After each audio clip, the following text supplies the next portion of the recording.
Welcome to The Watching Dead, the officially unofficial podcast for The Walking Dead on AMC. I'm Jim.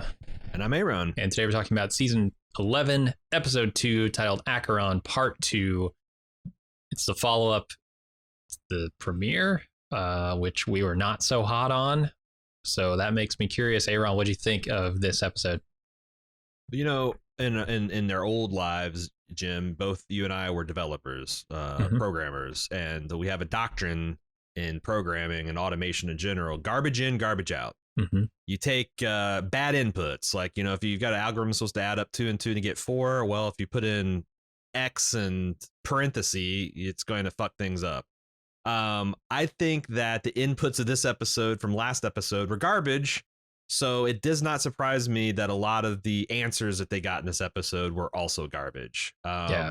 I think the Commonwealth stuff is still pretty interesting, although I thought there was some cringy shit going on in terms of, you know, some of the characters' reactions and things like that. And then a lot of the subway stuff, like, if you're going to have this 2-episode arc come away with Maggie having a grudging respect for Negan, I don't know why you lean into Negan as an asshole when you've just spent like a lot of the last season and a whole fucking episode of your bonus trying to say that Negan is different. And I get it, because I was watching the end, Angela Kang Zoom call that she has at the end of every episode, and like I get that she, Negan's Negan, and he can't, like, you can't expect him to completely change his spots. But Negan's also not a fool, and he's astute. He is political enough to worm his way into the upper echelons of the Whisperers and read the room and make consistently good decisions. I don't understand why he can't do that with the Widow here. That's just because he loves bald women. Don't you understand? He just loves bald women so much he couldn't resist. Real problem with women with hair in their heads, this guy. I just, like, some of that stuff wasn't great. Maggie's, like, I don't give a shit about Gage, this this shitty teen, as I called him. Shitty teen. And the only reason I know his name is because they said it about 17 times in the course of because of course, right, his final around scene. I mean, that whole situation was stupid. Like, and then it immediately is but maybe there's also in something intentional about, we're supposed to understand that Maggie is maybe something of a bad person, or a lot more conflicted or compromised morally person from the shit that she's been through. But I felt like there's better ways to tell that story. And what'd you think? I as much as I didn't care for the first episode, I liked this one less. I kind of admired what they were going for with trying to salvage what they had done with Maggie and Negan in the last episode, when Negan was just like, I left her to die. There's a big difference between directly killing her and doing that. And what of it? She just said to all of you she wanted to murder me. So what am I to do, Walter? Like, that kind of made a certain amount of sense. But then they never resolve that. They never follow that to its conclusion. They just distract. And that is a tactic of a weak script, in my opinion. So I was less impressed. I was impressed by the way they started it. I was not impressed by the way that ended. I think the shit with Maggie under the train and that whole scenario of Negan, like, being on the top of the train and watching her fall, all that was god awful. I just think about the logistics of it. None of it makes a damn bit of sense.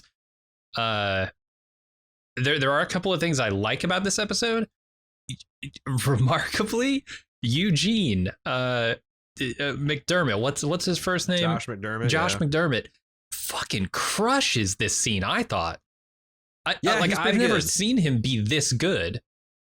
I felt like Eugene and Yumiko had standout scenes. It's just that and Eugene's script was pretty good. I don't know about Yumiko's. We'll talk about that when we get there. Other praise, I think this new director they got, I heard that this is the first time he directed The Walking Dead Part 1 and 2. I think he's got a real good eye for slick action, which is a good thing for this show to have, because sometimes this show has just finds a way to make action boring. I felt like this action was implausibly, like, the scenario is implausible with this the subway and what we know about the doors going one way and the doors going the back way and the doors going up and the doors going down. Like, I don't see how these guys get stuck in this situation to where like, oh, fuck, we got to let someone die. But also it's easy enough for one person to fight their way through and free us. And also, like, I think this group can kill an infinity zombies in this situation without using a single bullet. Like, this whole ammunition excuse was a sharp bullshit. Broomstick. Like, Morgan just does, like, there's you've seen a subway door, right? They're barely enough for a single person to fit through. It's a natural choke point. So you jab, jab, jab, jab. You do that a half a dozen, maybe a dozen times. That is now a blocked doorway. You don't have to worry about it anymore. Right. Like, this. Logistically, this episode is a nightmare. But for various reasons. So that was a problem, but like Daryl doing his John Wick shit was legitimately sick and cool. Yeah. And now suddenly grenades work again. Like, the grenade that they set off inches from Maggie's face doesn't do anything, but the grenade that Daryl stuffs in a mouth blows up half a fucking subway system. Right. Yeah, yeah. Well, you know, it's contained within the zombie's mouth, you know. Which is gelatinous by nature, right. Sure. Yeah. This just really increases the shockwave. I don't know. So I think that, like, that's the thing. I probably would have been really savaging this episode even more than I am, except for I kind of expected. Like, I didn't see. I was like, maybe they'll pleasantly surprise me with some kind of resolution I didn't see coming. But I kind of expect for this reason a lot. There's still probably going to be some shitty. Like, I just don't have any confidence that this Maggie Negan showdown. So that's probably going to continue to be shitty. I'm excited about the Commonwealth stuff. That stuff seems very interesting. Yeah. And we got a lot of really cool new information about that. Yeah, I'm liking where that stuff is going. I will also give them credit. I think this episode has probably the darkest thing that Walking Dead has ever done, and it's that story from Maggie. I won't like praise the context for it all, but that story is fucking dark. It's like Hills Have Eyes type shit. That I think without a doubt it's the darkest thing the show's ever done. And I was surprised they went there. It's very reminiscent to the script for an old X-Files episode, season 4 episode. The one that fucked me up as a kid. Yeah. And the one that was banned, that Fox never aired again because it's like, oh shit, we went a little too hard on this one. Yeah, they sure did. With all the fucked up farmers. The stuff under the bed and fuck that episode. Yeah. So that but that's what I'm saying. Is like, it did feel, first of all, it felt a little out of place, and the point it served in the story, I'm not sure made a lot of sense. Contextually, I don't know, but I admire its darkness. Finally, what do you think about the overall world building there? It looks like they're doing some Occupy Wall Street style commentary on class this season of The Walking Dead, with that like mural that Daryl found, and the homeless people living next to the people with the suitcases of cash handcuffed to their arm. I'm nervous because that's an important topic that should be discussed in art. You know, like a lot of people like Parasite. That's a nice, creepy, kind of horrific way to deal with the same subject material. I don't know that I trust The Walking Dead to really have something intelligent to say about class, but they're uniquely poised to do this because the Alexandrians are essentially beggars and immigrants and have nothing to offer, and you have this other well-established, well-equipped, well-organized town that is, oh god, we don't need all these unwashed masses, these teeming, these huddled masses coming to our shores. Some real conflict. So like, I think The Walking Dead could do a lot of good there. I don't know. Those are some pretty big important topics on the top of the shelf there to be reaching and pulling down. I don't know. Yeah, we'll see what they do with them. Yeah. Shall we get into the episode? Yeah, sounds good. All right, we start off where we left Maggie last time, mid-fall. I think she's like, she hits the ground. She tries to shoot some walkers and then gets overwhelmed when she runs out of ammo. This was not a strong start for the episode because, well, how could it be, right? If you're going to pick up here, there's really no way to do this without just killing Maggie. But the way they chose to do it is insane to me.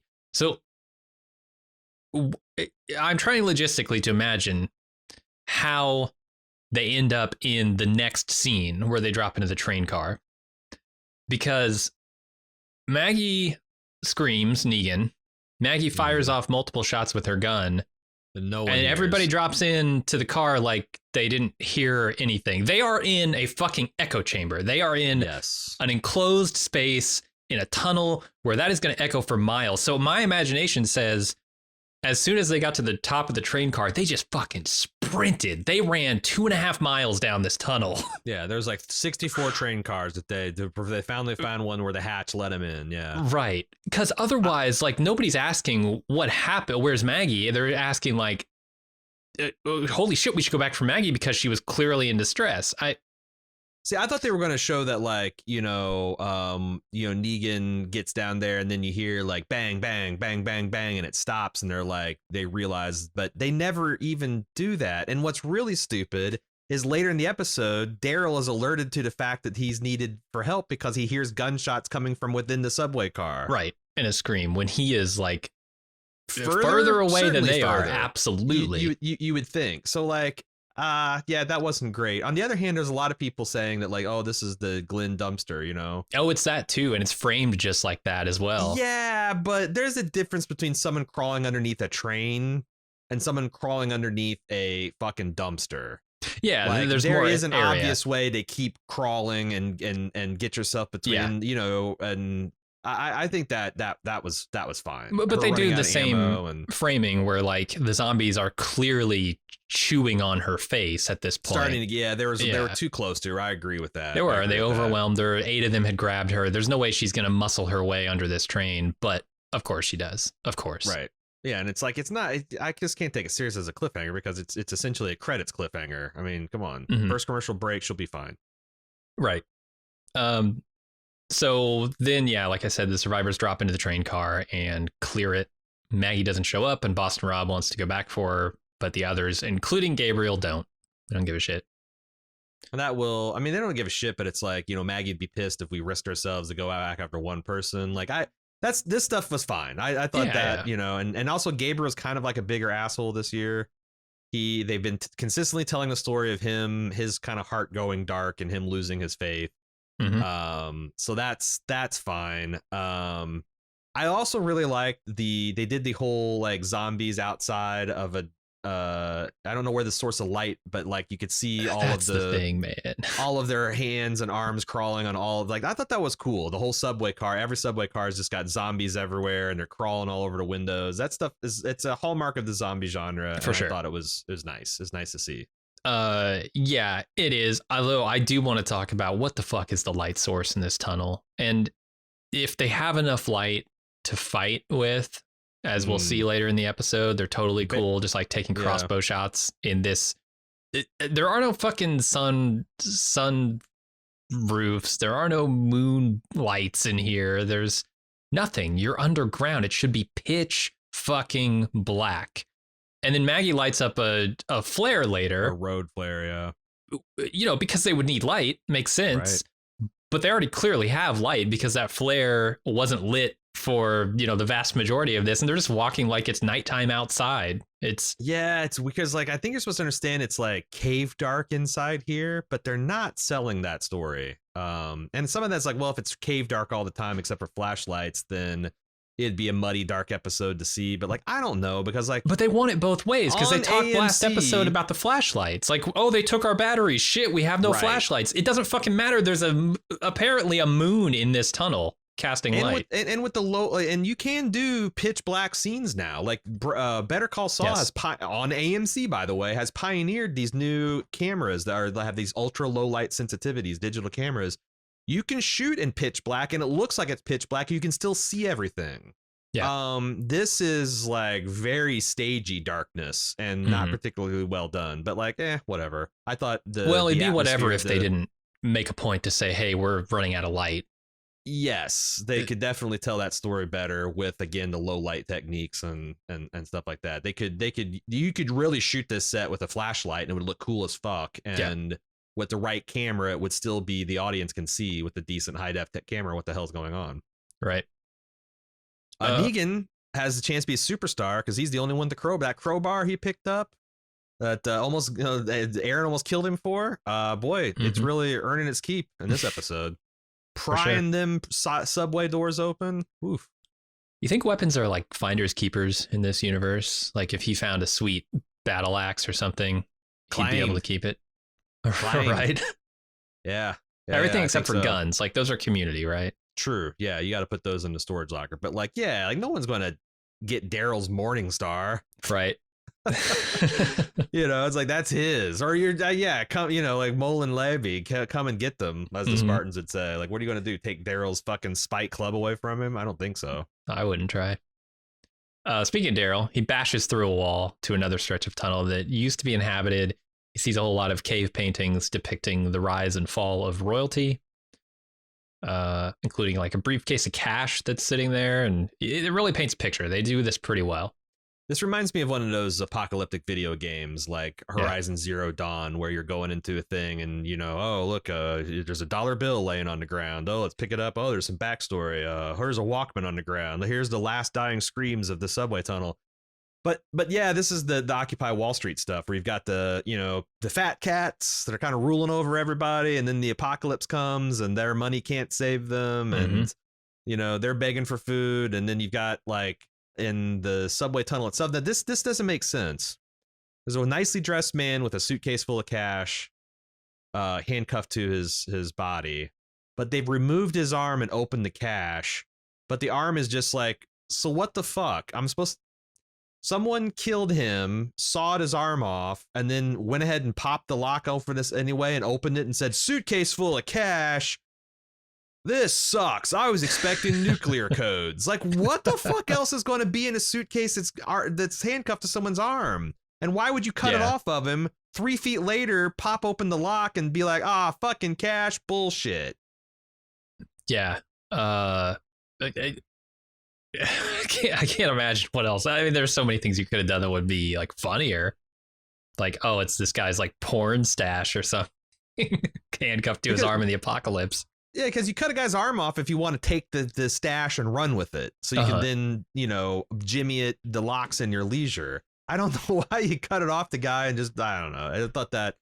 So it's like, yeah. And I also like, so what if I feel like, I don't know, this stuff almost gets in the way because like they're not doing anything with it right now. And there seems like there's obvious haves versus have nots when you're going to talk about Alexandria trying to get asylum at the Commonwealth. So like, why don't you just do it then? Maybe this is the appetizer for that conversation. Yeah, it's foreshadowing. Yeah, but it's not. Yeah, it's cross hatching. I don't know what it is. Yeah, it's texture, baby. Texture. Right. Yeah. It's as pointless as a suitcase full of cash strapped to your arm. The apocalypse. Yep. So then, yeah, like I said, there's this briefcase of cash. I was thinking, this could be useful as like, well, okay. So what we found out about the purpose of incinerating cash this episode was interesting because I was thinking, oh, they could take this to Commonwealth and give it to them to incinerate as like a tribute or something. Like, hey, you're trying to rid the world of money, huh? Here you go. But turns out it's just a supply thing. Yeah, they're trying to control their monetary supply. That makes a lot of sense. So I wonder if there is going to be like, if Daryl is going to keep this $100 bill as memento and it's contraband, and there's going to be some kind of bullshit with that. I do wonder if maybe they would be better off, eventually the world's going to go back to some semblance of normalcy, right? Wouldn't they want to like hang on to this cash? But by that time, I guess they could print more. It wouldn't be a problem. Yeah. Incinerating is probably the right idea. It doesn't matter what it is. It's just like you could use literally anything that's hard to counterfeit. Yeah. I do think that like I like the basic structure of this where Yumiko, she saw that board. She saw that there's an expedited process, which implies a whole bunch of things about, well, there must be a policy and there must be procedure and there must be people like, and now I can see a thing that I can plug into as a lawyer. That made a lot of sense. Yeah, I just feel like they fucked it up. Like they had Yumiko not being like, she went in there like, essentially like a pissed off customer wanting to speak to the manager about why there's her salad wasn't tossed properly. There's a literal Karen scene instead of like, serious, but like, why play it that way instead of like, well, you're a bureaucrat trying to plug into your bureaucracy. Yeah. there's no like she could have just been like, hey, because like all that. Okay, I'll wait. Maybe I'll wait till I get this scene. But like, yeah, I think we're kind of there. Yeah, we're at the Commonwealth. Yumiko says, tells Princess she's going to demand to speak to the person in charge and connect with her brother. I was surprised when Eugene rolls up because I thought Eugene and Ezekiel had just gone on without them. I did too. Which would not have worked in any way. No. And so I'm glad they're still there. But then, yeah, Zeke is apparently gone and he's freaking out. But there's also like there's a whole bunch. So they did this gambit where they all snuck out, but then they snuck back in. But then King Ezekiel got taken. Like there's a guard that's like, did you guys take my armor for an hour while I was fucking the other person I didn't know about? Like none of this shit. This doesn't like, work. But again, garbage in, garbage out. Mm-hmm. It was a dumb, lazy thing that they never bothered to explain, and now it's like almost played as comedy. Well, it's worse now because you can't roll that plan back. I mean, once you go in and conk the stormtroopers on the head and steal their armor, there's no going back from that. But they tried to just go back from it and hand wave it away, and I don't know why they. And this is classic Walking Dead, where it's like they're like, okay, well, how do we get Yumiko being a lawyer? She's got to see this board, okay? So how can we get? It feels like a lot of the first thing that they came up with. She could have just been walked to interrogation and seen it in the hall as she walked by. I don't know why they needed an escape plan to do this. Well, but then it'd be hard to let the audience know of the significance of what she just saw, because I mean, I guess you could do it as she's walking back. She could like, double take, and she could like they could zoom in on the picture of just her with her brother or sister there or whatever, and then like, tell the others when she gets back to the cage that my brother's here, all that. Yeah, but like, is it because I noticed that this episode was almost a full hour, and I didn't like. I don't know. Like, are they giving everyone like an individual moment to shine because this is the last season and they like these actors and they want to give them a good reel? Because like there was like Eugene, like that's a great thing that he did later in the episode, but it didn't feel necessary. Yumiko's like monologue here, same kind of way. Maggie's 1,000-yard stare ghost story into the camera felt the same way. There's like 10 minutes of just people speechifying and crying and acting big, and I wonder if it was like just like, it's the last year, let's just let people strut their stuff. Everyone's gonna get an episode. Worked out so freaking well with like Denise. Oh, I mean, everybody loved how Denise goes out the moment she's important, and that worked well with like a Noah. That worked well with a T-Dog. That it's consistent. It's consistently worked. The Walking Dead gives you big, important events because, hell, it's your last episode. Why not? Yeah. But but again, it's like I feel like there's a lot of better ways they could have got to where they wanted to go that wouldn't have me tearing what little of my hair remains to be torn out. Yeah. So, yeah, Yumiko asks it goes full Karen on one of the guards and has to speak with their supervisor. And then we go back to the tunnels where Daryl picks through the stuff these people have left behind. He finds food. He finds a message from a family to their father saying, hey, we're moving on without you because that's what you said to do. And then he spots a map on the wall, I think, which is part of a map of the tunnels. And looks so like it shows like there was like collapse tunnels marked and there was junctions marked as demons, which I imagine that's what they call that was the right at the fall word for zombies around here. I don't know. Who gives a shit? Because Dog runs off and he just goes wildly chasing after it. It's not like that helped him in any way. I'm glad you brought that up because I want to talk about Dog. I've liked Dog. Dog was a real badass in the last 2 seasons. I'm really worried that Dog is going to be used to service some shaky plot lines. Like, Dog is a better Carl. Carl was frustrating in the early seasons because he was with 14 adults that should be focused on keeping track of him. Somehow he eludes them all and runs off. And there's always, Carl, don't go. And you got to go. A couple of the adults got to go dash off after him. Mm-hmm. He can bumblefuck his way into whatever you need the group to bumblefuck their way into. Doesn't need to be a rhyme or reason for it. It's just like, oh, the kid runs off. Dog is just a better version. Because also one thing I've found that's kind of fucked up in my 11 years of covering television, people are far more scandalized about a dog being killed than they are a child. Yeah. So like Dog is a dumber, cuter version of Carl that they can use to just like, Daryl doesn't need a reason to dash off. Dog dashed off.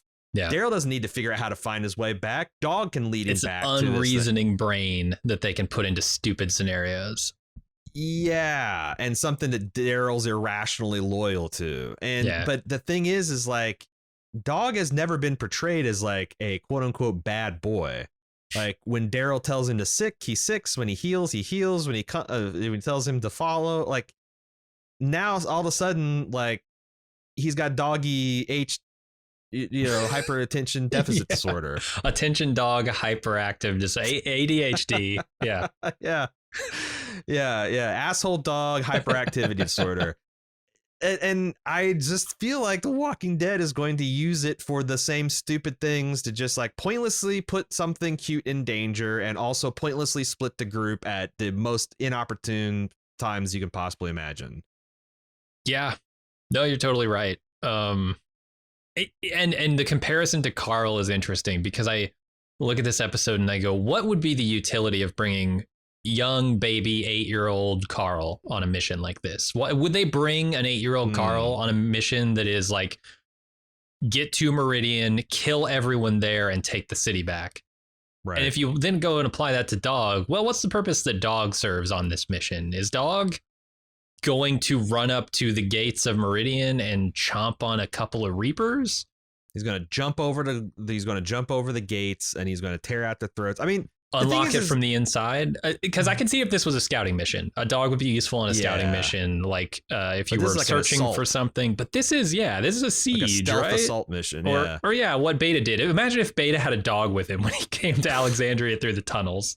Would that have worked? I don't know, because like I feel like Dog has been a badass. Like he's kind of been like this furry heat-seeking missile. I've seen him literally jump over like a filing cabinet to take down Whisperer by his throat. Like in kind of like was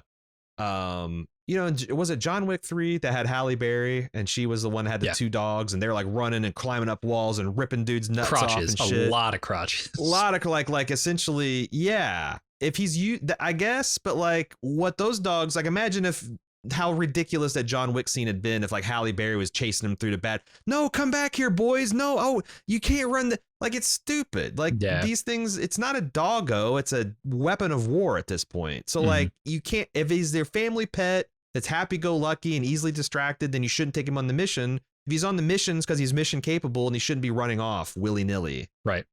Like this is not Dog's first zombie rodeo, right? He shouldn't be freaking out and being distracted by things that I just don't know. I just don't want them making him a worse version of Carl, because that's an instinct this show doesn't need to lean into. All right, let's move on to Yumiko speaking to the interrogators. She tries to take charge by proving how much she knows about them, both who they are and what they're doing. And she's given some coffee by the Red Guard. Mercer. Oh, is that his name? Yeah, I finally learned his name, Mercer. Yeah, he's always be Red Guard to me. He looked like Maximilian from the old Black Hole Disney movie. But I did not care for this Sherlock thing. No, like I was hoping, like I'm like, is this show gonna be slick enough for like the lady and the gentleman at the end to be like, you're full of shit, you don't know anything about, kind of like what Mercer does. Like I went to West Point, asshole. I wasn't some power tripping cop, you jackass. Like just like you got nothing. Because the thing is like all this shit, all this Karen shit did not sway them one bit. What swayed them is, my sister's here, or my brother, a thoracic surgeon, and I request asylum and to be processed according to the rules that I'm aware of in this thing. Yeah. That's the magic word. All this other shit is just her doomed Emmy submission. And it makes me like, I honestly, I kind of was rooting for the Commonwealth. Like, just shut the fuck up. Everybody wants in here. Get in the back of the line.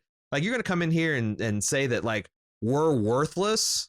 Like, you're going to insult our jobs and our intelligence and then appeal. Like, get the fuck. I don't know. Like, she's a defense lawyer. How well did that work for her clients to come up and like go to cops and be like, we pay your salaries? Like, get the fuck out of here. Yeah, get all high and mighty with the judge. Yeah, that's a recipe for getting a light sentence. Sure. Yeah, I've heard that's the one weird trick. If you're an immigrant and you want your green card, you just sit there and you just give the immigration attorneys and the customs people and the judges a face full of shit, and they're just like, oh my God, you're right. She's so serious.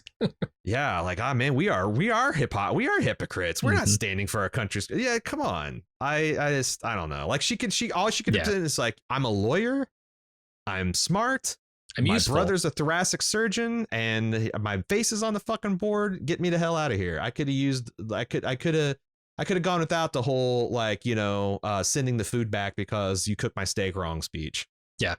I do like finding out more about the money supply. Assuming this is what it's for, and I think she's right. That they are controlling the supply of cash by incinerating it. Right. And the X's weren't like some statement about the old world versus the new world. The X's were simply marking the bills for like non-use in case somebody did get a hold of them, and then deface it. Yeah. Also incineration. Yeah, that stuff was good. Although I don't necessarily like how the information was delivered. The fact that it was delivered it starts to paint in more of the picture of this place, right? Yeah. And I think next episode is the one where we'll really get just a face full of Commonwealth. We almost have to, now that they've been accepted. Hope so. Because, like I said, that's the best part of the season so far. Right. If you've listened to this from the beginning, like I've been saying, like, man, I really crave these details of like world building and like reforming constitutions and stuff. And I got a lot of that. This episode. So, like, yeah, keep giving me more of that. I'm into it.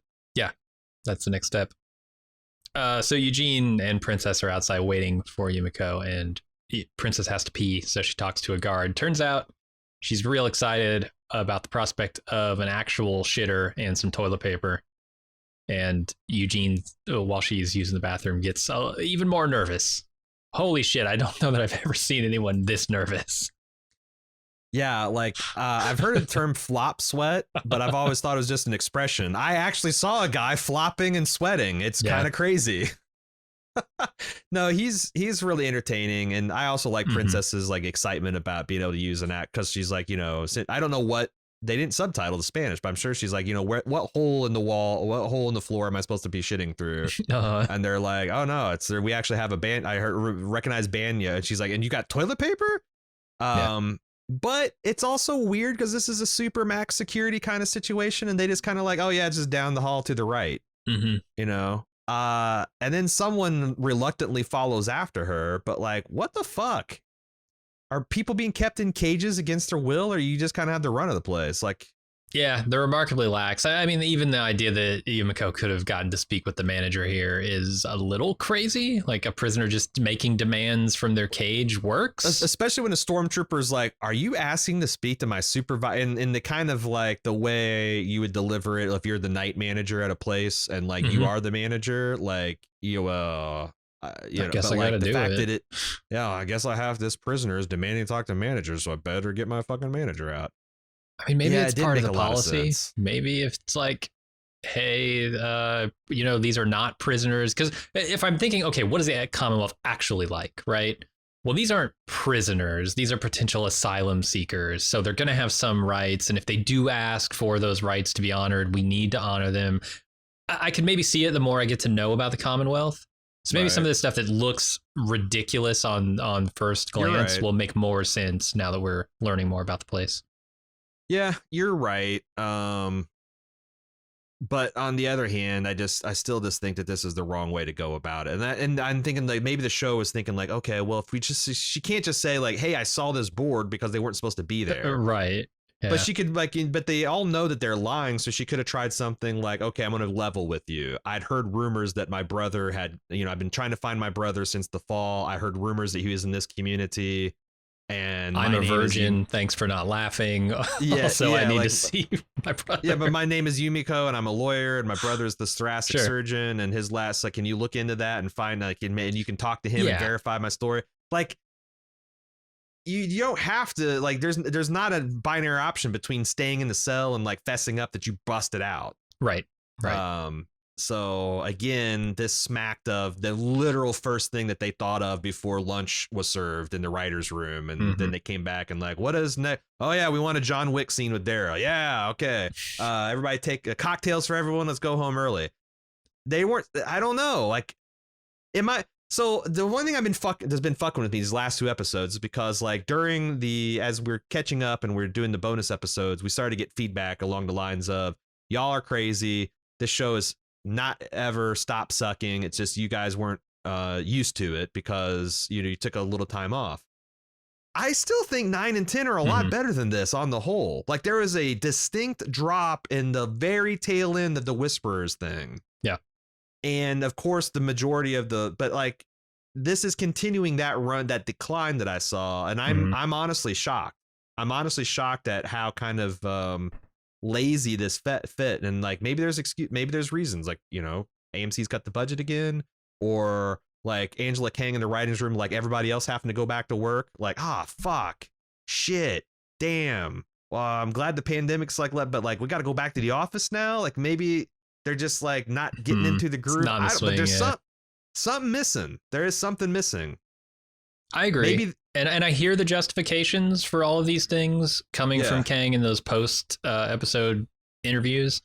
And they make a certain amount of sense. It's just the connective tissue, the way that they approach like the sort of philosophical ideas about the show doesn't work out logistically in a lot of ways. And that's always been, I mean, sometimes The Walking Dead's gone even further and worse, but that has always been the main problem with The Walking Dead, right? It's just they don't sweat those small details like other shows do, better shows do.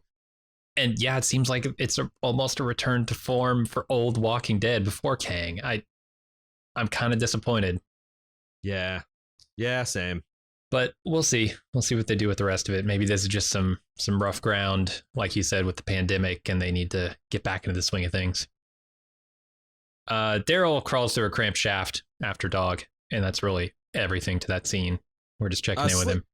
This is kind of a slick. I'm not sure if this is a location or this is one of those things where they got like a couple of 15-foot sections of storm drain and put them on dollies and dressed them, and they kind of they could rearrange tunnels to make them look different. But like, it's pretty cool. Like I thought this was slick. Him working his way through these little connecting air shafts and sewer systems in tunnels. I thought that was neat. Good place to stage cramped zombie action. If they really wanted to like save some cash, maybe put some more cash into the writing process, they could have curved those tunnels just a slight bit. Oh yeah. So you don't see how, this is a technique, right, where you just reuse the same tunnel over and over again. You got one stretch, like 10 feet of tunnel, it curves slightly off to one side, so you can't see the termination of it. And they had like 2 quarters and 100 feet of deck, and they would just endlessly shuffle the corners and the doors. And it's like those little paper dress up dolls where it's like you can put different. That's what they do with these sets. So yeah. Could have saved some money there, but they chose to go with the straight shot see to the end of it thing. So I don't know. Maybe it's all CG. Maybe it's a matte painting at the end of like a 10-foot tube. I don't know. I think whenever Angela Kang saves them money, AMC says, "Thanks for saving the money," and they just keep it. They never. They send it over to Frank Darabont. Yeah, I just. And mail him another check. That was Frank in the subway. It's like that was the AMC's exact. This is Frank, and he's going to get away with it, but we're going to cut his arm off. It'll be a zombie. This is their way of getting revenge. Yeah, it might have been. Now that you mentioned it. Oh shit. So yeah, next scene is Gabriel, his group prying open the train doors to the next car. Then they hear some Morse code being banged out on the floor. They open the floor hatch and Maggie crawls in. She immediately pistol whips Negan and explained to the others what happened. And he admits it. Yeah, it's all true, and says, hey, she just threatened to kill me. So of course I didn't help her. None of you would either. Also, he saved all of them by killing Alpha. And I'm thinking, okay, this is about as good as they could do here. Like, this is Negan being Negan in a way that kind of makes sense. But then he would not walk out of this room alive, though. I don't believe it for a second. You might be right. And I think the tide was turning on him. I think they were geared up to maybe kill him. But then they distract, right? They hear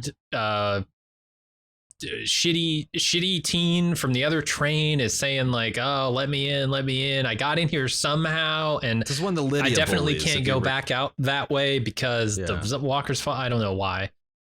But yeah, Boston Rob wants to open the door. Nobody else does. Maggie says, "No, we're not doing it." So this kid stabs himself in the heart multiple times as just like a fuck you, I guess. Yeah, all right, you're gonna watch me turn then.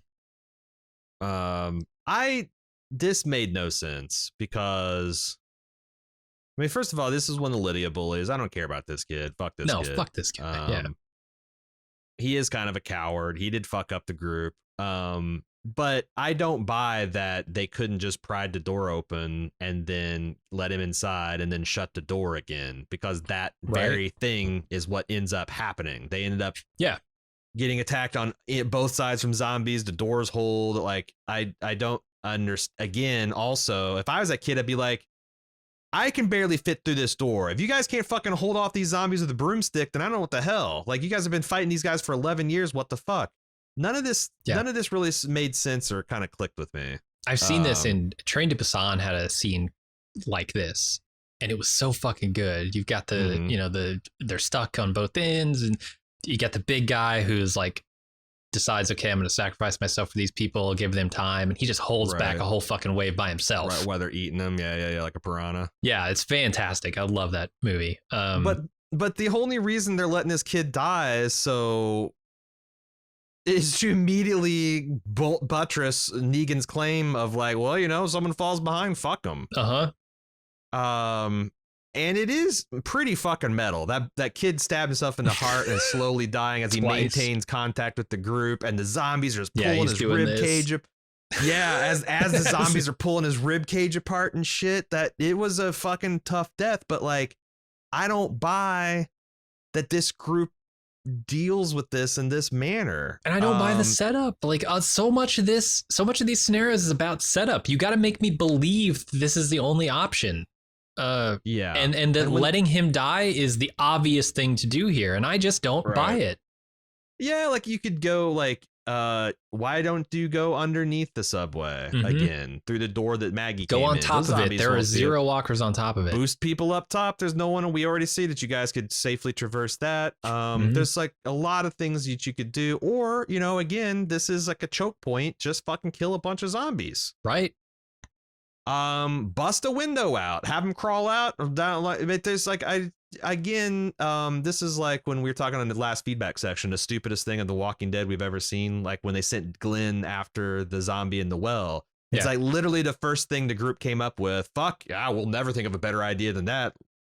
Use Glenn as a grapple hook. Like, it's just yeah. And again, it was only to give Maggie enough evilness that it's like, well, her and Negan pretty much the same thing. Right. Yeah. Not a fan. The other thing that's disappointing about this, did we talk about this earlier on? I can't remember, or if we talked about it pre-podcast, but the idea that Maggie, the justification for not letting this kid in is that they don't have the ammo to fight these walkers. And then when they do fight the walkers anyway, they end up using all their ammo. And it's like, well, fuck, I guess we better use our knives and our pointed spears and our fucking scythes or whatever they have now. And they handle them. They fucking handle them. Of course they do. There's no problem handling these walkers like they would, right? Why'd you waste all your ammo? You could have done this in the first place. You could have done this before the kid died and had one extra survivor to help you, because the kid could have been an asset. Like, if you're talking about fucking assets later in the episode, like, oh, you're just an asset now, Negan. That's what you are. Yeah. Well, that kid was an asset. You could have saved his ass, and he probably could have saved all your asses too. And then the kicker, the thing that really made me go, well, fuck you, Maggie, is at the end of this episode, she reveals that, oh yeah, by the way, there's a way station on the way to Meridian, and it has all the ammo and all the food and all the fucking guns we could ever need. So that ammo bullshit excuse that I gave you earlier was exactly that, a bullshit excuse. And I think, to the show's credit, it's played as that. Like, there's a lot of like people, the faces of the survivors were like, damn, I don't know why we had to play it like that in the tunnels then. If we, like, as an audience member, I'm asking, why did we have to play it that way, Maggie? Why did we have to play it that way if you knew this already, that there was endless ammo in this way station? I think they're just really trying to tell a story of Maggie being kind of utilitarian from her experiences, that she just doesn't have that kind of like good Maggie Green streak to her anymore. But what's the utility of letting this kid die? Yeah, I mean, that's the problem, because there's no utility. The situation is stupid, because like, I don't buy. First of all, I don't even buy the kid so dumb that he wouldn't. First of all, 3 strong men with fucking crowbars can't get any of these goddamn doors open, but this kid, dumb fuck, can just waltz to the back of the train and get all the way back to the point where the one last door is sticky. Second of all, yeah, okay, he's a dumbass and he lost her ammo and he shit his pants and, you know, questioned the questionable decisions Maggie was making last episode. But he's really so stupid he won't shut a door behind him when zombies are chasing him. Like, we talked about how fucking sheltered the Hilltop kids were. Maybe he is that fucking dumb. Yeah, he was pretty stupid. It was just a bad way to stage all this. Like, you know. It is. And it makes me think of Maggie less as like utilitarian and more as evil. This comes across as just pointless death. Pointless. Yeah, and when she said, I'm sorry, like, I've seen people apologize and being haunted by things that, like, I'm thinking of that scene in, like, even, this is not a great film, but, like, The Rock, you know, where old boy, like, had to lock one of his soldiers in a weapons thing that's about to melt his face off. And, like, you know, like some real, fucking Kirk or, you know, Spock going in there into the reactor. Like, I've seen things where people are doomed and even maybe the person's, but, like, they felt bad. I don't think Maggie even felt bad. And the rest of the episode goes and makes sure that I know that Maggie's conscience has been seared. So, like, okay, that's an interesting thing to do with Maggie Green, but we'll see how it pans out. Yeah, I thought she was going to come back and, I don't know, help out this group. Doesn't seem that way. So Eugene is still sitting in the hall, struggling to keep his shit together. And he asks the guards when they'll be done with Yumiko, and they say, Yumiko, we never heard of Yumiko. In fact, no one's in that room, and they just tell him to leave. What friend? They all said that they were not your friends. They're very clear about that. Yeah. What's the point of this? What's the point of gaslighting the shit out of Eugene? About her not being in the room? Yeah. I don't know. I guess maybe she's not in the room. They've taken her and his friends to processing at this point. This is still some word. We've always been at war with Eurasia 1984 bullshit. Like, this guy's has been unaware that there were people in there, that this guy's been waiting outside, waiting for his friends. Like, I just don't understand. Like, some of this Commonwealth stuff seems sinister. I don't know. Is the Commonwealth sinister? Or are they not? Like, if they are sinister, what's the utility of making them so openly sinister in the beginning? Like, I don't get it. Yeah, I mean, certainly, I don't know. I mean, I think we assumed a lot based on the way that they were acting, the sort of authoritarian nature of the things that they were doing early on. Disappearing people. And but if you look at them versus literally any other group that they've ever encountered, it's night and day. This is fucking flowers and bunnies, man. This is exactly what you want to run into in the apocalypse. Yeah, but like I get them saying stuff like processing, and he can be like, "Oh, are you processing like forms or processing like baloney?" Like, that's but be like, "What friends? What? Get the fuck out of here!" Like, shouldn't they escort him back to the pin? Like, there's like, just Probably. get like, let's leave. Just wander the facility. Right. Like, there's a shitter around the corner if you want to go there on a tin. Right. Hang out. I've heard it's great. It's got toilet paper and everything. We have odor we have spray deodorant. Oh shit. That's how fancy their shitters are. Yeah. They've rediscovered Febreze. Nice. Essential oils. Do they have a little dispenser there? They do. They got one of those things that they got a Glade Fresh plug-in. They found like a whole train car full of them. They got. Frankly, I'd rather smell shit. Those things are awful. I know, those Island Breezes. Yeah, they need timers on those so they don't just smell like you are chewing one of the pods every time you walk into the room. Yeah, for sure. All right, Negan is getting nervous about his bad memories, and Shitty Teen comes back as a walker. Boston Rob tries to make the others feel bad about telling him to die, but no one cares. Maggie tells a story of how things could absolutely be worse than dying to the walkers in a story I can't even repeat. It's so fucking dark. And how the things she's seen have made her appreciate what they're doing in the communities even more. All right, I've got one question for you. Did Boston Rob just invent the term hot take? Dude, I don't know. I was wondering the same thing. 12 years ago? Anachronism? It's 2009. I think that's like, it's maybe the beginning of Twitter, but it's definitely before people were using the term hot take. I think hot take was like certainly normalized by the last 10 years, but like was it unknown? Like when did it actually, like that's a hot take? I don't know. I guess I had it in the same notes. Is that an anachronism? I'm pretty sure it is. But it's something that The Walking Dead probably should pay attention to now that they're so many years post-apocalypse, but they probably won't. No. Yeah, but I thought that too. I expected him to call Negan a simp at some point. No, it didn't happen. Quit simping for for Gage, man. Right. Yeah, so I know you're not gonna describe the story, but it's essentially a helpless old man wants help taking a shopping cart of clothes back to his children. Maggie knows the whole time that something fucked up and weird.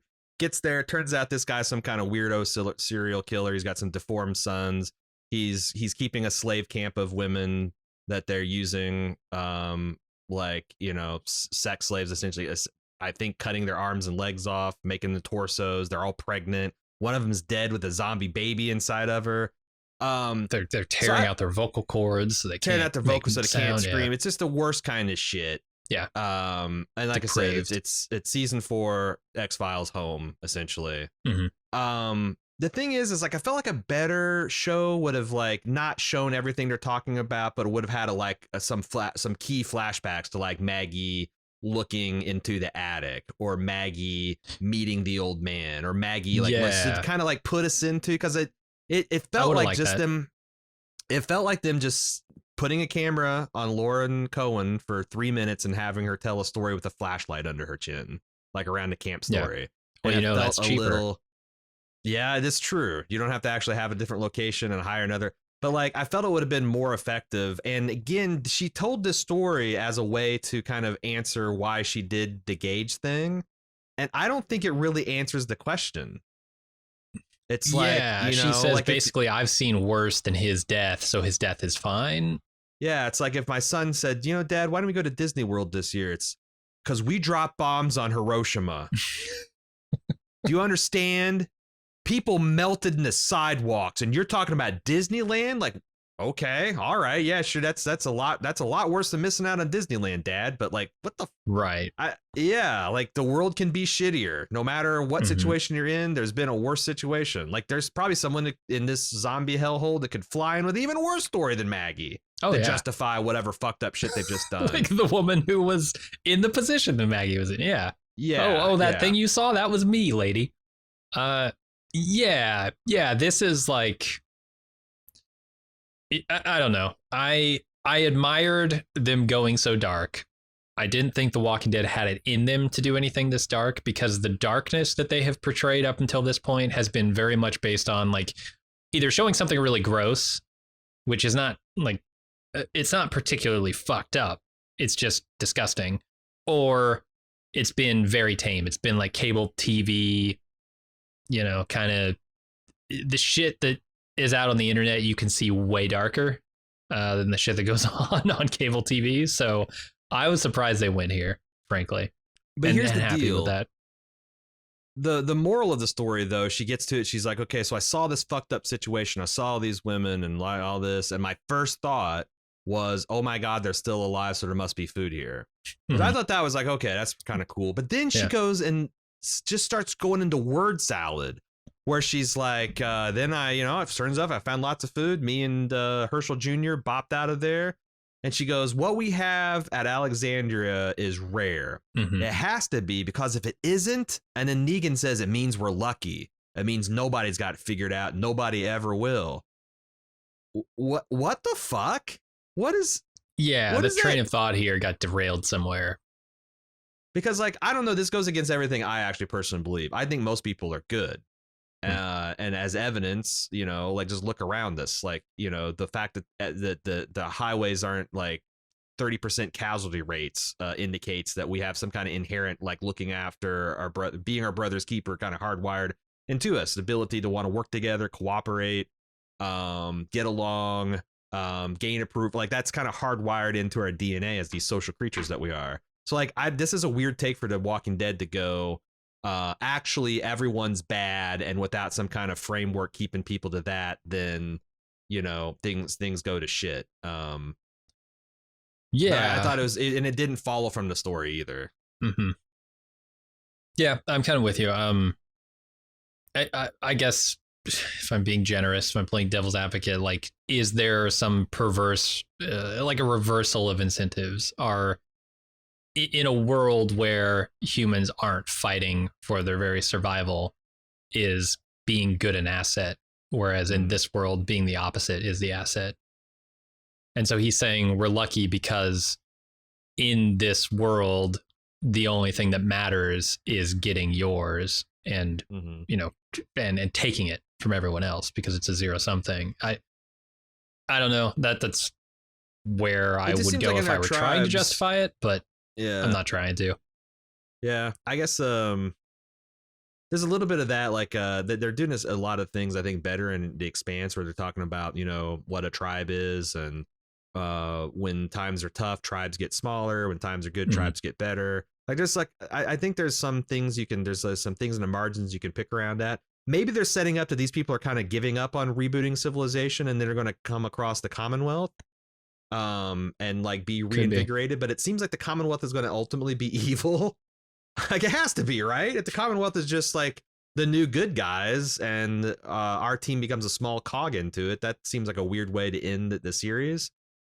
But I don't know. I just felt like, yeah, like this whole sequence of Negan being like, oh, I'm an asshole, but what if it? And Maggie's like, oh, you want to compete about being an asshole? Let me watch this kid die for no good reason. Now let me tell you the story about why I did that. And then let me have Negan spike the thing I just set up for him by saying everyone sucks and there's no hope. Like, yeah, it was pretty weird logic leaps happening in this scene. But I do think, like, let's talk about that idea that Alexandria, or that our group that we've known for so long, would become a cog in something bigger. I think I'm okay with that.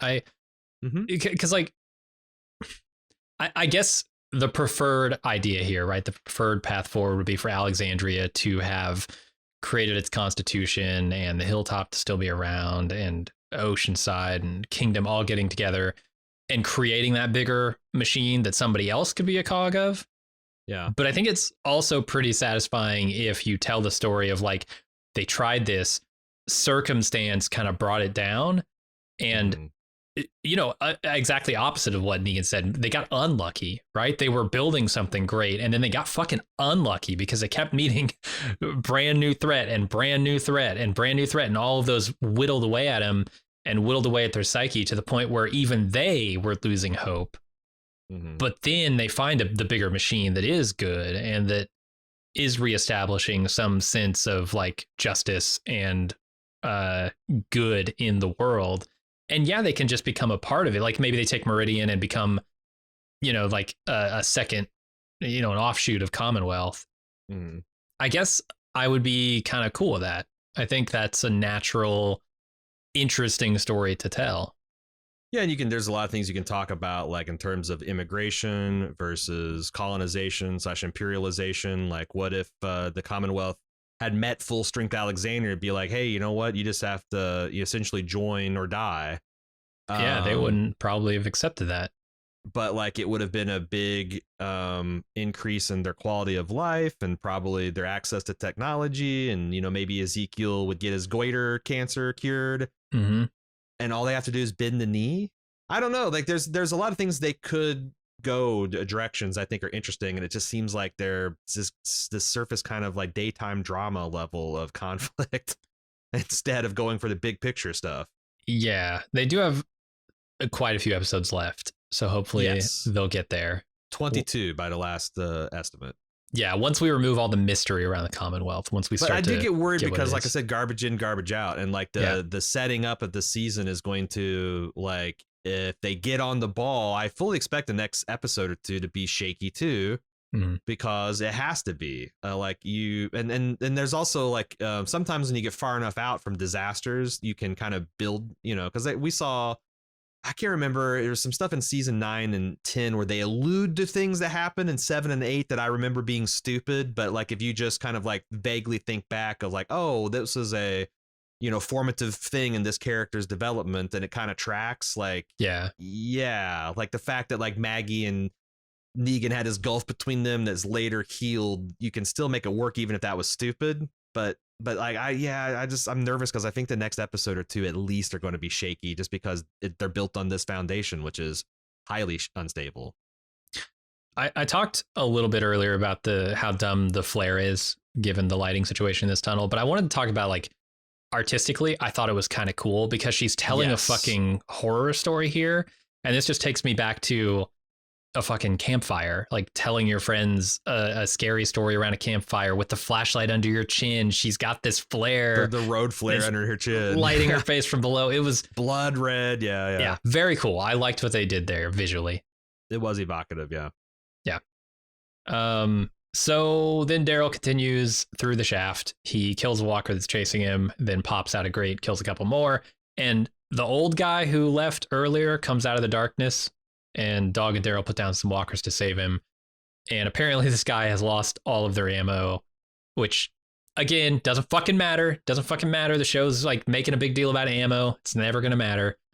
And he gives Daryl what little he has on him. And then he, I guess, is resigned to his death here, but he doesn't shows die. Up later. Yeah, man. Like he's like, tell my kids I didn't die a coward. And Daryl's like, I don't lie to kids, man. That's one of the many reasons you're a shit father. Pop, pop, pop. Like I was expecting him to do something like that, but like, tell my kids I didn't die a coward. Then he comes back and he just dies a dumbass 15 minutes later.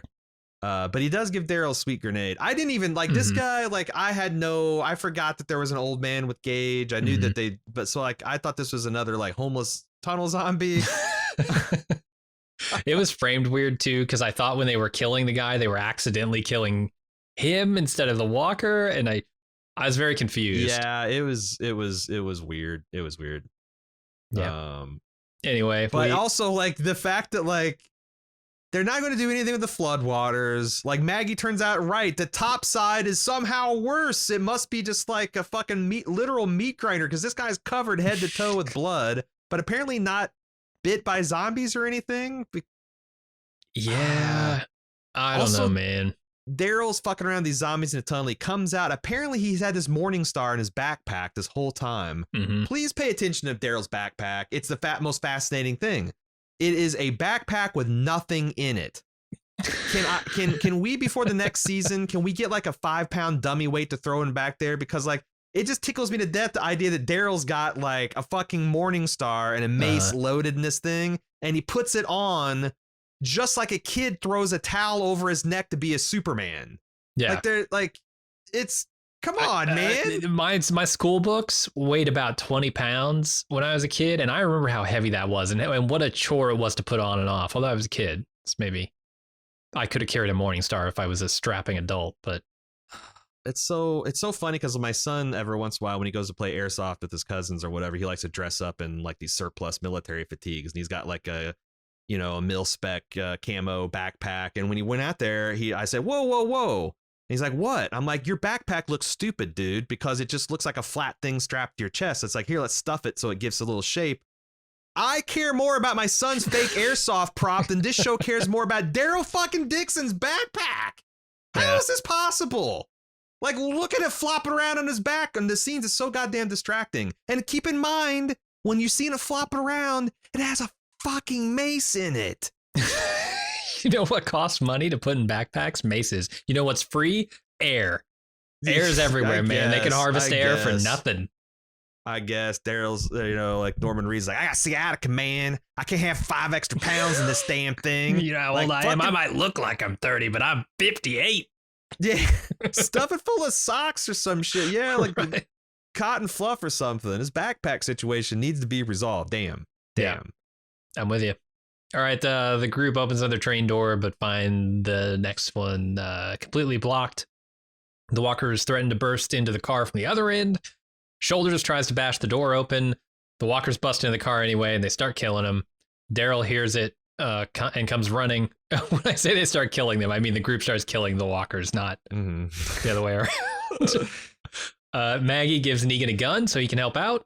And then Daryl creeps up from behind and thins the herd with bullets and grenades while the rest of the group mops him up from the other end. The thing is like, Daryl's almost gotten taken out by friendly fire before season 2. Andrew almost kills him for no good reason. Mm-hmm. When I see this group just unloading into zombies and I see Daryl coming from the, I'm like, oh God, what if he gets taken out? Of course, that's not going to happen. Yeah. But like, these people are not observing the one of the most important rules of gun safety, which is be sure of your target and what's beyond your target. Especially Daryl, who's presumably wanting to go and save these people, is just like popping off shots down the long direction of a train at head level. Fuck. Yeah. Having said that, the group, they're fine. They're shooting at what they assume to be just a wall of walkers. Yeah. Daryl, you're gonna think that Daryl is Daryl needs to be a little bit careful. Yeah. The thing is, I don't understand is, number one, this is an easily defensible position. There's no need to open up, have Daryl, Gabe, right, kill everybody. However, having said that, this was really cool action. Yeah. I kind of like the fact that like the people with guns would shoot, and then while they're reloading, the people with bows would step up. It felt like kind of like one of those 17th century rifle lines, where you got the guys in front reloading and then they stand up and shoot, and then the guys behind them are reloaded and they kneel down. Like it felt like a well-oiled machine, and I cannot say enough how entertaining I found the action and isolation of Daryl doing his John Wick stuff, doing the zombies headshots and taking them out with his knife. That stuff is really cool, and it'll, it bodes well for future battle scenes if they can just stage them and put them into a plot that I give a fuck about. Because this is like, if this had been a better arc where this was like, a triumphant end to a pretty solid run of 2 episodes, I would have been on my feet cheering, because it is very, very cool. Yeah, that shot from outside the train where Daryl's just headshot. It's really cool shot. Tasty. And I will give them credit too. Like all that money they've been scrimping and saving by doing stupid things earlier in the episode. Walking Dead does not scrimp when it comes to its zombie extras. Like they never reuse a shot. It's not like, oh, you use that shot 2 minutes ago when walkers were coming in the train. I've seen movies do that. I've seen shows do that to save money and flip the frame left to right so it looks different. Right. They never do that. And they always have like just a shitload of extras coming down a tunnel. They do that zombie stuff right. They do. And like they find new horrifying ways, like the death of Gage I thought was pretty good. It is funny him just standing there like menacing the group, like, like as soon as he has full memories of life. As soon as I fucking get through this door, I'm taking you guys out. That was pretty good. Then we go back to Eugene, who I think is whittling a steak. A shiv. Yeah, he's making a prison shiv. Yeah, he never uses it, which is good because he'd probably just stab himself accidentally. But they do. I don't know. So is that showing that like he's not a complete craven? He was going to go down swinging, because I also throughout his interrogation they can't keep panning below the desk where he's got it up his sleeve. I thought he was going to use it to avoid like a lie detector, where they put like a tack in their shoe or something. I was like, oh, he's going to do that. Yeah, and then he doesn't. Yeah, he's jabbing himself in every question, so he looks like he's stressed and tensed and all that. Yeah. Does this check off Shiv? Because it's not like he drops it. So like, is this going to come back later in the season? Like, we got to keep in mind, Eugene's got a Shiv up his sleeve. That's true. Yeah, I didn't think about it. We'll see. Anyway, the rest of the scene, the guards grab him. They bring him to the interrogators. He's extremely nervous. Red Guard tells him, killing the dead is the only thing that gets me hard, essentially. And he tells Eugene, if you lie, I'm going to get hard, basically. And then asks him where his settlement is and why he was at the train station. And Eugene tells him about contacting Blue Weevil and his status as a nervous virgin, and claims that everything he said up to now has been the truth. And Josh McDermott fucking nails this scene. He is hilarious. He's like very serious when he needs to be. He's pathetic. He's, what this is? This is Chunk desperately for spilling the beans on every bad thing he's ever done to the Fratelli gang. It totally is. Yeah, you're right. But then at the end, if Chunk were like, same energy. And I fucking told the truth, and everything I said before was true, and I'm making you believe it right now. Yeah, a couple of the lines, like his defiant cowardness, cravenness. Like, I told you everything, even the fact that I'm a virgin and I'm only here to get my dick wet. Okay, this works. I get an award? This is really good writing. This scene is well written. This whole monologue, because he's like, he's lulling them into this sense of like, oh, this guy is so pathetic. God, how could we ever assume that this guy would be anything but telling the truth here? Because he doesn't have the guts to stand up to us. Look at this dude. And then he is betraying the whole group, though. This is the one thing they told him not to do. Don't spill the beans about her backstory. Well, but he's also claiming that they don't have civil, right? The whole point of this is like, I told Stephanie that we had this civilization and I lied to her about that because I was, yeah, you're right. He did a weak coward. And I forgot he did swerve on that. But again, what is the point of this? Because they've already, like, again, the magic phrase, all they needed to say was Yumiko has got a brother in here and she gets priority, consideration. Yeah. Like, why are they still fucking with Eugene? What's with the torture thing that they just get the pin out? And what's with Mercer? I don't, like I said, it seems like they wanted to give Josh a really cool speech that he could blubber and cry through so that he could get some consideration for the Emmys or something. Oh, come on. The Walking Dead. I know, but like, yeah, I don't understand why they're doing this to Eugene. Like, it felt like this is the last test that he had to pass, but like it didn't. I don't feel like it made sense in that context.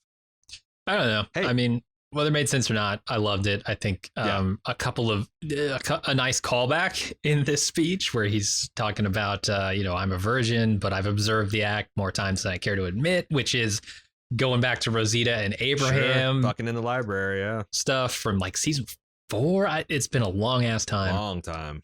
And then right after that, where he said, well, thank you for holding back your titters. I'm like, it's so funny. It's so funny. It's just a great line. I don't know. I wonder if there's a Eugene dialogue generator on the internet that just chains together these long phrases that don't mean anything, and because they've mastered it. Like the dialogue that just flows out of his mouth. It's great. Although I will say there was one line in this that I hated, and it was when Redguard says the magenta swarms. I'm like, that's a weird way to say you get excited. Yeah, getting a little, settle down, Homer. You don't have to tell us about the fucking wine dark seas. Like, what is this Iliad shit coming out of this? Yeah. Do they have a literature class at West Point? Man graduated from West Point. Yeah. He's not a dummy. So, yeah. Wild. So I don't know. I like this scene a lot. And then he's taken to processing, where he sees the rest of the group completely unharmed and happy to see him. They explain that they've been extremely well treated, and then Redguard comes in, reads them some regulations, and welcomes them into the Commonwealth. But that's not the only surprise for him. Then Stephanie comes in and introduces herself to Eugene, and she is about as Lisa Loeb as you could possibly look. Yep. Without actually being Lisa Loeb, without actually singing "Stay" as you come in the door. I thought it was an interesting way to end this particular arc when, Eugene steps forward and says, well, I'm Eugene. And she screams like the Bride of Frankenstein. Like, I wasn't expecting that, but it made sense, Yeah. It's a lot. There were certain expectations that weren't. No, sure. she's happy to see that Eugene, even though he's still in mid flop sweat. He hasn't stopped. Like, he's maybe pumped the brakes a little bit. Now he's with his friends, but he's still very moist from all the flop sweating. It's true. I also looked into these. They talk about the Legacy Constitution, Article 1, Section 8. That is the part, among other things, that empowers Congress to set the rules for naturalization of citizens. And then they talk about the Section 14 of the Legacy UDHR, which is, I think, the Universal Declaration of Human Rights from the UN, that says that everyone has a right to seek asylum from fleeing like danger, persecution. So apparently they're whatever the new articles of perpetual union essentially subsume a lot of this other government stuff, which I thought is kind of cool. Maybe smarter than Michonne's like clean draft approach. Yeah. And basically having 8 bulleted list items. Right. Right. Like we're not going to be mean to people. Yeah, but like I also like it's going to be interesting to see how they explore like I guess the banality of evil because again I don't think the Commonwealth are good people. Although honestly that would be the biggest subversion if it turns out the Commonwealth are the good guys and our crew is a bunch of traumatized assholes who can't get anything together and there's always sabotaging themselves. I don't think that's a story they'll tell. Or maybe the Commonwealth's got their shit together and our group will just destroy it from the inside because they're so insane. They've already tried. Like they've beaten people and it's. Yeah. I don't know. I've not seen anything from the Commonwealth that actually marks them as bad guys to me yet. They're certainly like cautious. Well, yeah. And like I said, there might be a rule, but like they're definitely. But I don't know, like how much of that is theater? How much of all this is theater? Because I also noticed the Commonwealth is using buggies with horse-drawn buggies. So like they don't have as unlimited of resources as maybe I was assuming. Yeah, they're not on an oil. Or maybe well they're just not wasteful. Yeah, like maybe it's like, well, if you don't need to go somewhere fast and you take the fucking buggy. But yeah, I'm curious to find out more. That's the best part of the season, as far as I'm concerned. Talked about what Stephanie must think of what Eugene looks like, but what must she think of what he smells like? This is a woman who's civilized. This is a woman who has been taking regular showers. Yeah. And Eugene, as best I can tell, has not taken a shower in months. Since he left maybe Alexandria, years. for sure. Nah, they had running water and solar panel and stuff, and they took showers in Alexandria for sure. But did Eugene take showers? Did Eugene take? That's a good question. No, but at best, he's not showered in a few weeks. She's gonna first thing first hit the showers with him. Yeah. Anyway, the group in the tunnel makes it to the exit, and Negan gives the gun back to Maggie, and Maggie asks about the note that Daryl's carrying, and then says, "We're heading to Arbor Hills for a hidden supply depot with ammo, food, and weapons."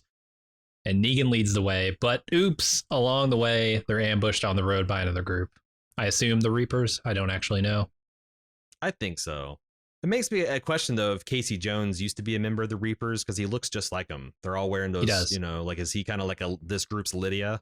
He's a reformed Reaper. Or is he this group's Dante? Does Maggie not know she's been living with a Reaper? She's been infiltrated. Trying to track Alexandria the whole time. Gotta say, he's kind of hiding in plain sight, if that's the case. Yeah. It's not like Dante had his full skin suit on. Right. I'm a doctor, and his flesh is evil dead flesh. What can I do you for? You running a fever? He's got this fucking zombie mask on. Ah, shit. I forgot I was undercover. I don't know. Flirting with the old ladies with his skids. Yeah. God, what? Are we ever going to find out what went wrong with Georgie?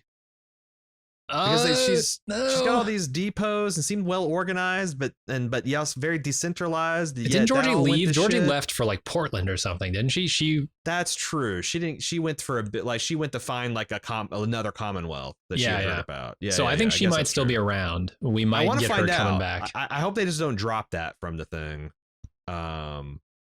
But also there's also like when Maggie and Daryl got together, there's a little bit of a crossover because I can't remember what point in the episode that Maggie finds, it may have been even last episode, a stuffed rabbit.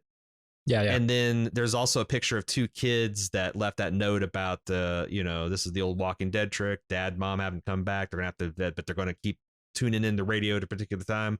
Those kids, one of them had that identical rabbit. So I thought it was nice when like Daryl and Maggie got together. It's like, what'd you see? Yeah, same shit you saw.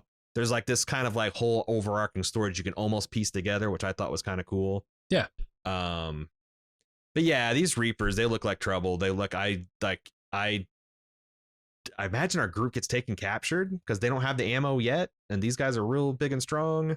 And like Neo Jesus got his leg penetrated and his arm torn off, I think, by one of these spinning blade things. Damn.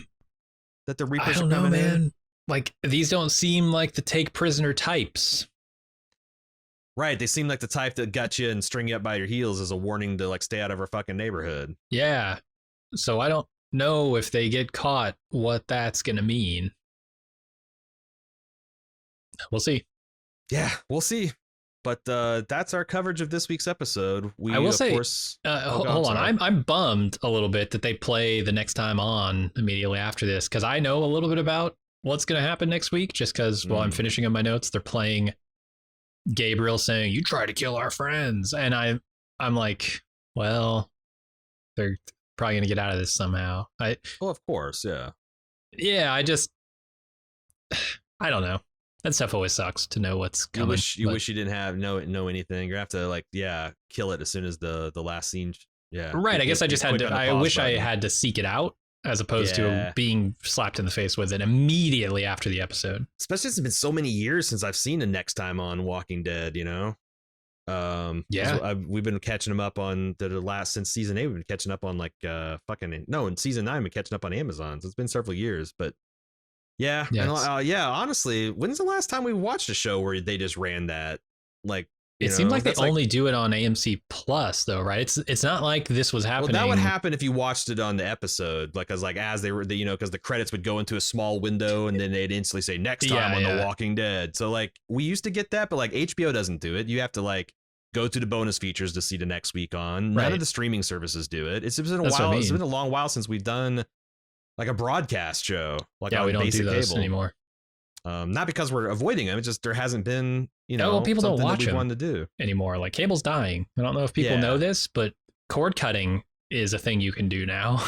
Yeah, but we've reinvented the we're paying the same price. We just all cut our cords now. So hooray! Yeah. But yeah, we'll see what happens next week. I think we should all reset our expectations and go forward the knowledge that these first 2 episodes were not the greatest foundation. So it's going to be a shaky start, but I hope that they can recover. The Commonwealth is inherently interesting. I think these Reapers are kind of scary and going to be a contrast between the Commonwealth, and structurally, I think we're kind of fine there. It's just, oof, we could have handled this Negan Maggie stuff better. Yeah. So we'll find out next week in episode 3 if they can kind of recover from the shaky start. Send in feedback to watchingdead@baldmove.com. We're going to have a full feedback episode just like we did last week about middle of the week. If you want to watch us record that live, it's pretty easy to do. You just go to twitch.tv/baldmove at 1 p.m. each Wednesday afternoon. That's Eastern time in the United States. If you show up there, we'll be recording it live, but then of course it'll be out later that week. And then next Sunday, right around 9:00, we'll drop the full episode for the next Walking Dead. WatchingDead@baldmove.com. Follow Bald Move on Twitter, twitter.com/baldmove, etc., etc. Thanks for listening. We'll see you back next week. Until then, I'm Acheron. And I'm Jim. Later.